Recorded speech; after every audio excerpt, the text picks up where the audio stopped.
সবাই যখন ভাবছিল যে ভারতের সবথেকে শক্তিশালী হাইপারসনিক মিসাইল ব্রাহ্মোস 2, তখন এদিকে ভারত চুপিসারে এমন কিছু তৈরি করছে যা বিশ্বের সুপার পাওয়ার দেশগুলিকে নতুন করে ভাবাতে বাধ্য করবে। ডিআরডিওর এই সিক্রেট প্রজেক্ট এতটাই শক্তিশালী এবং উন্নত যে চীন, আমেরিকা, জাপান এমনকি রাশিয়ার মতো শক্তিশালী দেশগুলিও এই প্রযুক্তি নিয়ে বেশ চিন্তিত।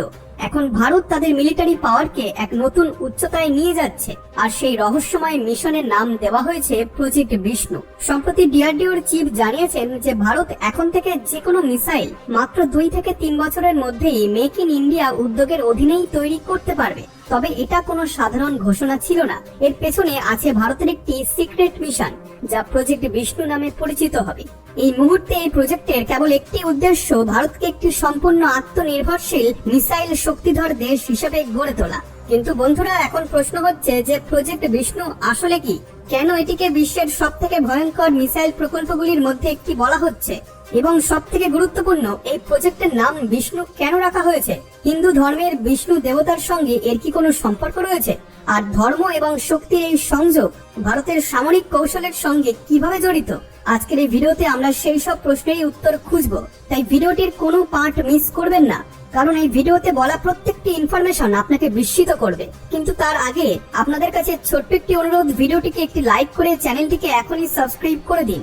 আসলে কিছুদিন আগে ডিআরডিও চিফ ঘোষণা করেছিলেন যে ভারত এখন যে কোনো ধরনের মিসাইল মাত্র 2 থেকে 3 বছরের মধ্যেই তৈরি করতে সক্ষম হবে, এবং তা হবে অন্য কোনো দেশের সাহায্য ছাড়াই। অর্থাৎ ভারত এখন ইন্ডিপেন্ডেন্টলি এবং সম্পূর্ণ নিজস্ব প্রযুক্তিতে এগুলি তৈরি করবে, যা আত্মনির্ভর ভারতের একটি বড় পদক্ষেপ। এবং বন্ধুরা, ডিআরডিও চিফের এই ঘোষণা কোনো সাধারণ ঘোষণা ছিল না, এর পেছনে ভারতের অনেক সিক্রেট মিশনও লুকিয়ে ছিল, যার মধ্যে সবথেকে বড় এবং গুরুত্বপূর্ণ মিশন হলো প্রজেক্ট বিষ্ণু, যেখানে এই প্রজেক্টের আন্ডারে ভারত একসঙ্গে 2টি হাইপারসনিক মিসাইল তৈরি করছে। আশ্চর্যের বিষয় হলো ভারত ইতিমধ্যেই সফলভাবে হাইপারসনিক টেকনোলজি ডেমনস্ট্রেটর ভেহিকেল অর্থাৎ HSTDV তে তার পরীক্ষা সম্পন্ন করেছে, যা প্রমাণ করে যে ভারত হাইপারসনিক প্রযুক্তিতে প্রবেশ করেছে। এবং এখন এই প্রজেক্ট ভারতের জন্য একটি বড় পদক্ষেপ হতে চলেছে। এই প্রজেক্টের আন্ডারে ভারত 2টি হাইপারসনিক মিসাইল তৈরি করছে, যেটি একটি গ্রাউন্ড থেকে অন্য গ্রাউন্ডে আঘাত করতে পারবে, যার রেঞ্জ প্রায় 5000 কিলোমিটার হবে। এটি শত্রুর যে কোনো অংশকেই খুব সহজে লক্ষ্য করতে পারবে। অন্যদিকে দ্বিতীয় মিসাইলের ক্ষমতা প্রায় প্রথমটির মতোই হবে, কিন্তু এটি ভিন্ন কৌশলগত উদ্দেশ্যে ব্যবহৃত হবে। আপনাদেরকে আরো জানিয়ে দিই, ভারত সম্পূর্ণ মেক ইন ইন্ডিয়া উদ্যোগের আন্ডারে এই মিসাইলগুলিকে তৈরি করছে, এবং প্রথমবারের মতো বিদেশি কোনো সহায়তা ছাড়াই এই প্রকল্পগুলি সম্পন্ন করা হচ্ছে। কিন্তু প্রশ্ন হলো, ভারতের হাইপারসনিক মিসাইল অন্য দেশের তুলনায় কিভাবে আলাদা? তাহলে এক্ষেত্রে আপনাদেরকে জানিয়ে দিই, চীন, আমেরিকা এবং রাশিয়া এই প্রযুক্তির ওপর দীর্ঘদিন ধরে কাজ করছে, যেখানে চীন দাবি করেছে যে তারা ইতিমধ্যেই হাইপারসনিক মিসাইল তৈরি করে ফেলেছে, কিন্তু সে কথার বিশ্বাসযোগ্যতা এখনো প্রমাণিত হয়নি। আর ওদিকে রাশিয়ার কথা বললে, রাশিয়ার জারকন হাইপারসনিক মিসাইল প্রযুক্তি অত্যন্ত শক্তিশালী বলে মনে করা হয়, তবে রাশিয়া এখনো পুরোপুরি ভাবে এটিকে ব্যবহার করতে পারেনি। আর আমেরিকা সবসময় সব ধরনের প্রযুক্তিতে তো এগিয়েই আছে, এবং মিলিটারি পাওয়ারে তারা আনস্টপেবল, এবং হাইপারসনিক প্রযুক্তিতেও আমেরিকা, চীন সহ অন্যান্য দেশের থেকে অনেকটাই এগিয়ে আছে, তবে তাও তাদের পুরোপুরি কার্যকরী মিসাইল এখনো তৈরি হয়নি। এরই মধ্যে ভারত চুপিসারে, বলতে পারেন একদম সাইলেন্টলি, এই নতুন প্রযুক্তি গোপনীয় ভাবে তৈরি করছে। আপনাদেরকে জানিয়ে দিই, প্রজেক্ট বিষ্ণুর অধীনে তৈরি এই হাইপারসনিক মিসাইলগুলি ম্যাক 5 এরও বেশি গতির হবে, অর্থাৎ এটি হবে ম্যাক 5 ক্যাটাগরি সম্পন্ন। এগুলি এতটাই দ্রুত এবং শক্তিশালী হবে যে এগুলিকে থামানো শত্রুদের জন্য ইম্পসিবল। আপনাদের যদি জানা না থাকে তাহলে বলে দিই, হাইপারসনিক মিসাইলগুলি শব্দের গতির 5 গুণ বেশি গতিতে চলে, অর্থাৎ ম্যাক 5 ক্যাটাগরিতে পড়ে। এর অর্থ এই যে এই ধরনের মিসাইলগুলি ঘন্টায় 6000 থেকে 7000 কিলোমিটার গতিতে উড়বে। এই উচ্চ গতির কারণে শত্রুদের কোনো র্যাডার সহজে এগুলিকে ট্র্যাক করতে পারবে না।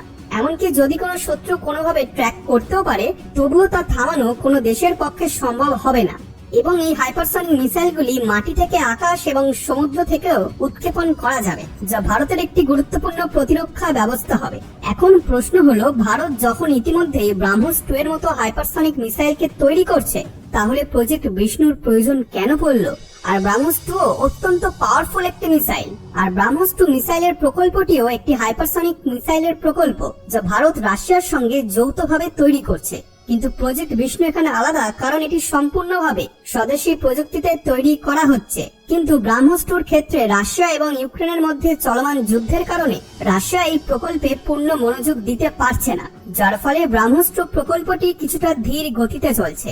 তবে আনন্দের বিষয় হলো ভারত কিন্তু সেখানে থেমে নেই এবং প্রজেক্ট বিষ্ণুর উপর কাজ তাদের চলছে। ডিআরডিওর বিজ্ঞানীরা এই প্রকল্পটি সম্পূর্ণ করেছেন। এটি হবে সম্পূর্ণভাবে স্বদেশী প্রযুক্তিতে তৈরি একটি মিসাইল, যা ব্রাহ্মস 2 এর চেয়েও বেশি শক্তিশালী এবং উন্নত হবে। যদিও ভারত সরকার এবং ডিআরডিও এই প্রজেক্ট সম্পর্কে খুব বেশি তথ্য প্রকাশ করেনি। প্রজেক্ট বিষ্ণু ভারতের সিকিউরিটি এবং মিলিটারি শক্তির একটি প্রতীক, যা চীন এবং পাকিস্তানের মতো দেশগুলিকে একটি কঠোর বার্তা দেয় এবং এই বার্তা দেয় যে যদি তারা ভারতের বিরুদ্ধে কোনো চক্রান্ত করে তাহলে ভারত উপযুক্ত উত্তর দিতে প্রস্তুত। এরই মধ্যে ভারত ইউনাইটেড নেশনে পাকিস্তানকে কড়া ভাষায় জবাব দিয়েছে। পাকিস্তানের প্রধানমন্ত্রী শাহবাজ শরীফ শুক্রবার ইউনাইটেড নেশনের সাধারণ অধিবেশনে কাশ্মীরের ইস্যু উত্থাপন করে ভারতের 370 অনুচ্ছেদের সিদ্ধান্ত বদলানোর দাবি করেছিলেন, যার পর ভারত এই বক্তব্যকে হাস্যকর বলে প্রত্যাখ্যান করে।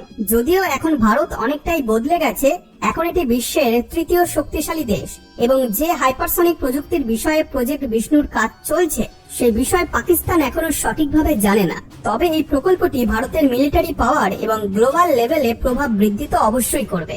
বিশ্বের মহাশক্তিধর দেশগুলি যেমন চীন এবং আমেরিকাও ভারতের সঙ্গে কৌশলগত অংশদারিত্ব করতে আগ্রহী হবে। প্রজেক্ট বিষ্ণু শুধুমাত্র ভারতের মিলিটারি শক্তির একটি সাফল্য নয়, এর নামের মধ্যেও লুকিয়ে আছে একটি গভীর ধর্মীয় ও ঐতিহাসিক তাৎপর্য।